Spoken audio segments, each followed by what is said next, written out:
I'm sorry, I'm sick, which means you might hear me cough or speak with pretty low energy in this episode.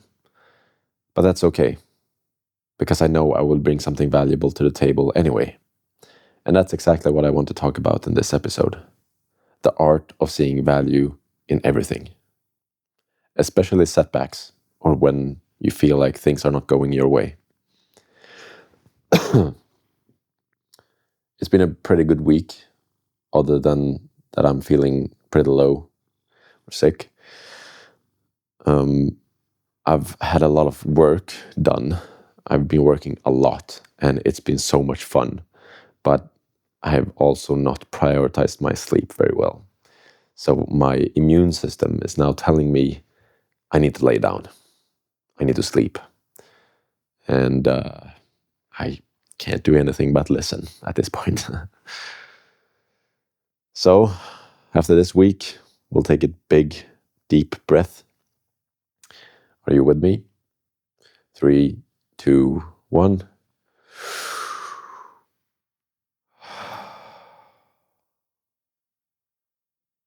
And now we're settled for the weekend.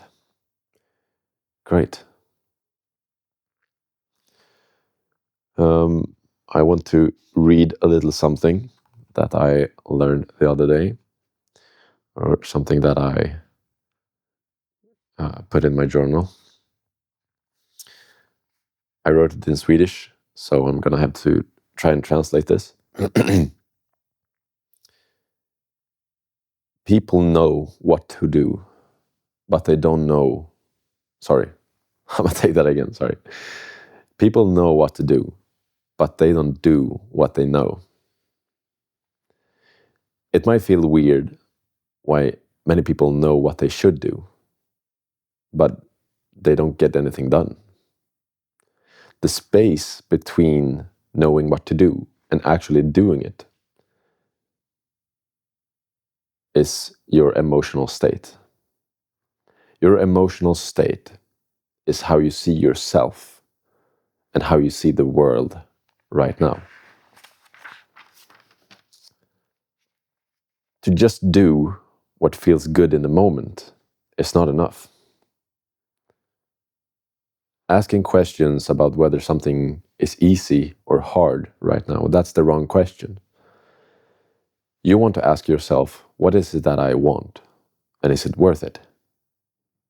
And the answer from that will come with intention and clarity. I really didn't think that I was going to record an episode this week. But then I realized that's who I really want to be.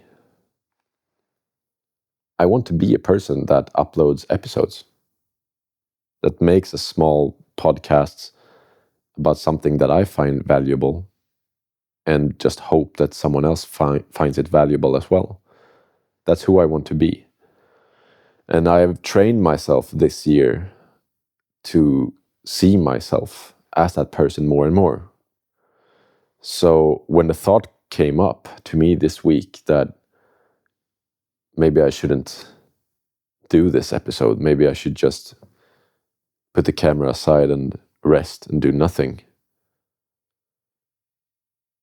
that felt more like that felt more as tension than something that I really wanted to do, if that makes any sense. It feels like it's more relaxing to just put the camera up and record like this. Even if I'm not sure what to say in this episode, I don't feel as clear in my mind as I want to be, maybe. But that's fine. This is what I want to do. And just taking away everything else is such a freeing thing to do. This makes me want to take a deep breath and relax, talking like this to the camera. And having achieved that this year is amazing. It's a big stepping stone for me. It's a big, big stepping stone. So, because before, I've said that I wanted to do so many things, but never done them, because I was asking myself what I thought was easy and hard in the moment, or what I felt like doing or didn't feel like doing. But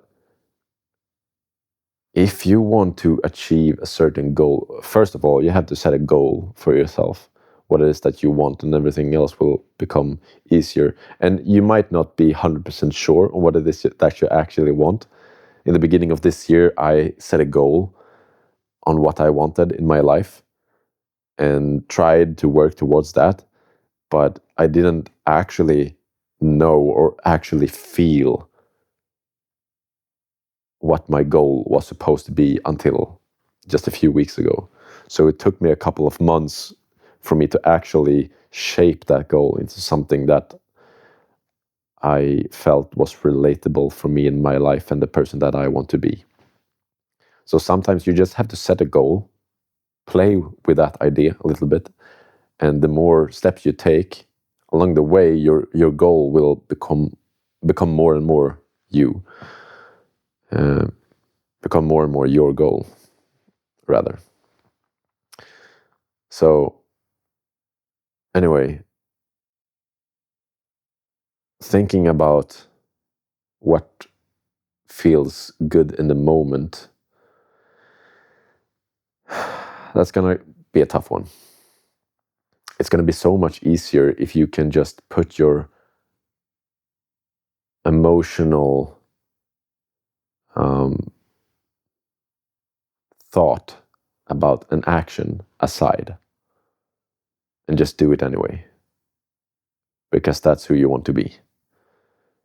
That will be so much easier. And I said that the difference or the space between knowing what to do and actually doing it is your emotional state.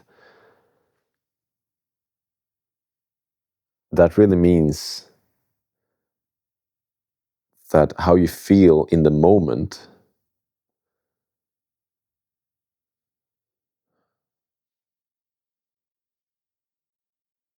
pause.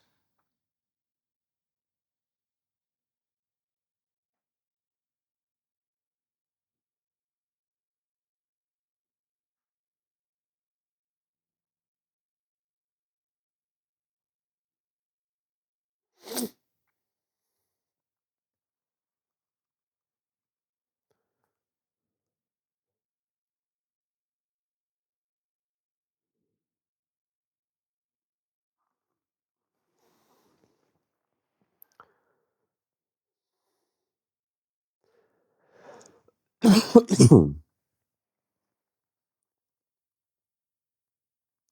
going to read a little more about what I have written here. Being consistent with something builds identity. Identity is how you see yourself, right? Your habits, that's what sends energy out. And it always comes back. You always get feedback. So being consistent is more important than doing great moves or big actions, whatever you want to call it. Your natural state is growth, which means constant action. That is your true self. That is where you belong. And that's where you will feel good. So if you are always doing something, it doesn't matter if it's small or big or how it feels in the moment, just that it's something that will put you so far ahead of you trying to be passive for a long period of time and then try to take massive action and have that for a little while and then being passive for so long again, going up and down like a roller coaster. It's going to be so much better if you can just be consistent. 1% better every day. That beats everything. So even if this episode It's not going to be my best one. It's going to be an episode. And I'm going to learn something from it. I'm going to learn how it feels to make an episode. Sorry. I'm going to learn how it feels to make an episode when I'm not feeling as the best version of myself, when I'm sick. I know that now. After this episode, I will know even more. And that's so valuable. And it doesn't matter what the result is from this, like the metrics, the likes, the comments, that doesn't matter at all. What matters is the value that we choose to put on whatever we're doing or whatever we have right now. So this episode is very valuable to me. And as I said in the beginning, it's an art. The art of seeing value in everything. And it's a choice. But it's also a skill. You can learn to be better at it, even when things feel hard or just impossible to see in a positive way. Anyway. So growth and constant action, that's your true self. That's where you belong and that's where you feel good. That's our natural state as human beings. First step is survival. When we are settled in our survival, when we have ticked that box and we know that we are safe, that we can live and survive, the next step is thriving, growing, taking action towards building ourselves and our lives. That's our natural state.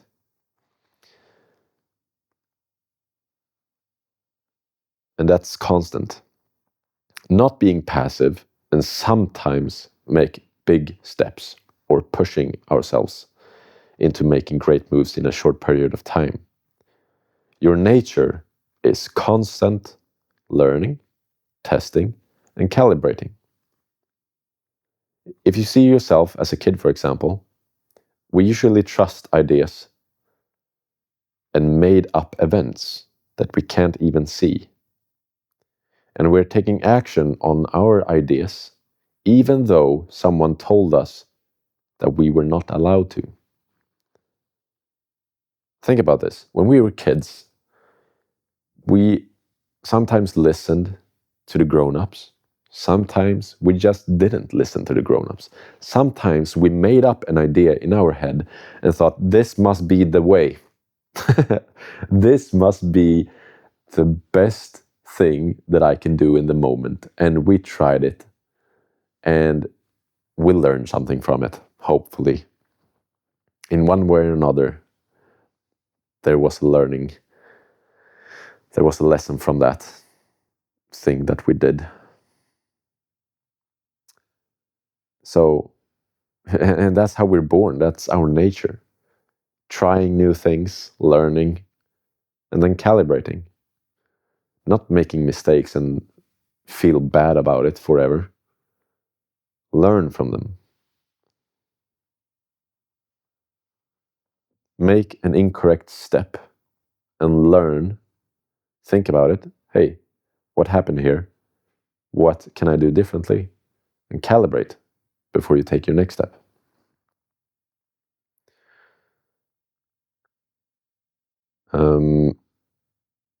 I don't know the name of the author. There's a book called U Squared. Last name Pritchett, I think. James Pritchett? I don't remember. He wrote this: you must place your trust in action. Ask, seek, knock, and the dream shall be yours. That last part, I think, is from the Bible.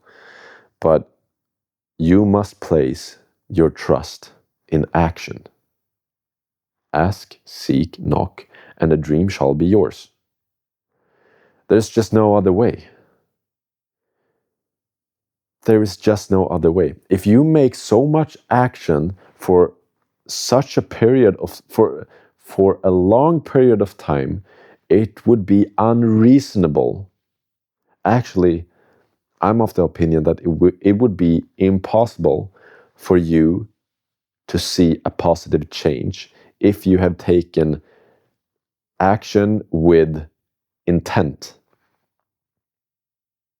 every day, whether it's small or big.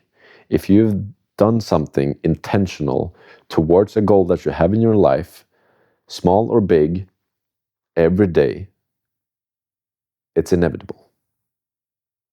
It just is.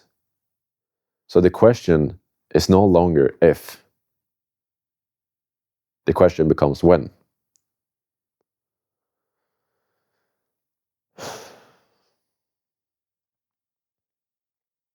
So in the moments you feel like you are not growing in the way that you want to, just know this. If you're doing something, you are growing. And if you're conscious enough in the moments where it feels like it sucks to be in the moment, you are learning.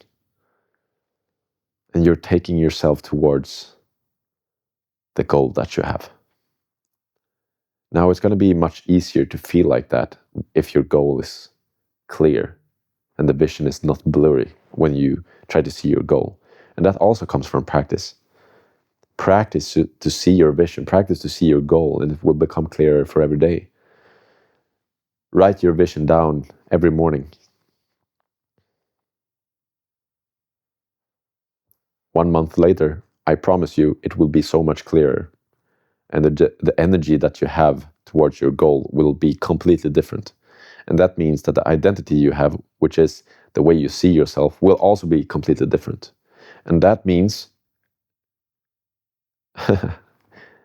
yeah, everything just follows everything here. That means that you will see yourself in a certain way, and then all of a sudden, the things you thought were hard will come natural. I've taken my podcast as example in several episodes already. I don't know what episode I'm in. I haven't even done 10 episodes. It's nothing. But I started. And the first episode felt like such a hurdle. It was so tough for me to do the first episode. Emotionally and physically. It was really tough. It's not anymore. Because I changed the way I see myself.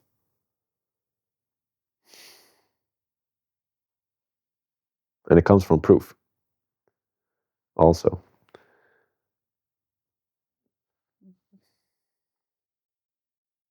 It's balance. It's really balance. Because there are going to be moments where you have to push yourself. But you're also going to have to listen to your body. Take those moments to reflect. And just think about what it is you've learned from every step that you've taken.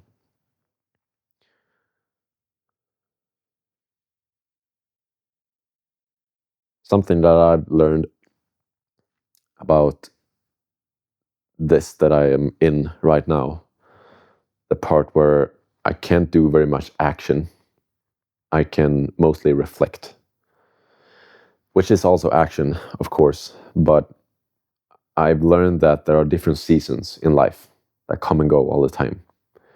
So if we think about nature, we have 4 seasons. We have winter, we have spring, we have summer, and we have fall. Right now, I am in winter.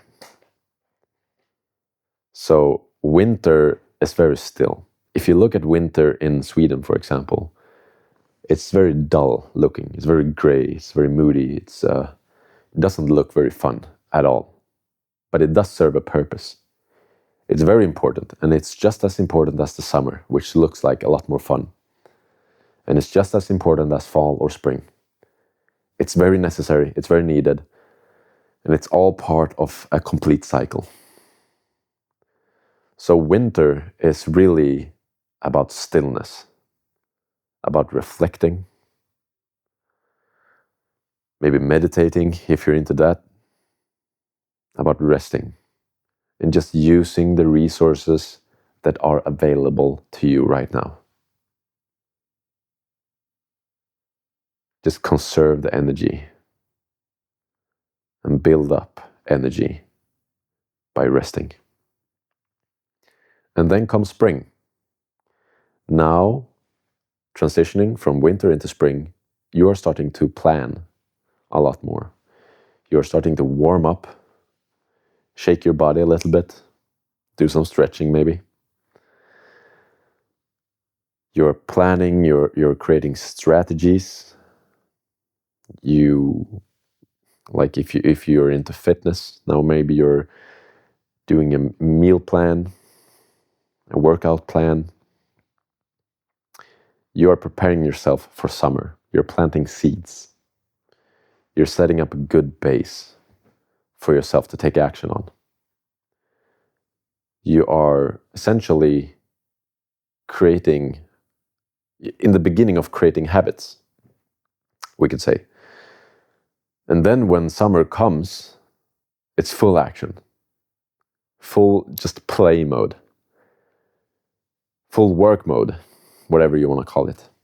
It's full action, and the best way to enjoy of summer is when you have had enough rest to be able to do enough planning with enough clarity towards your goal, and then you can enjoy summer without even thinking, because you've already created a system during spring that you can just ride on and just use that during the summer.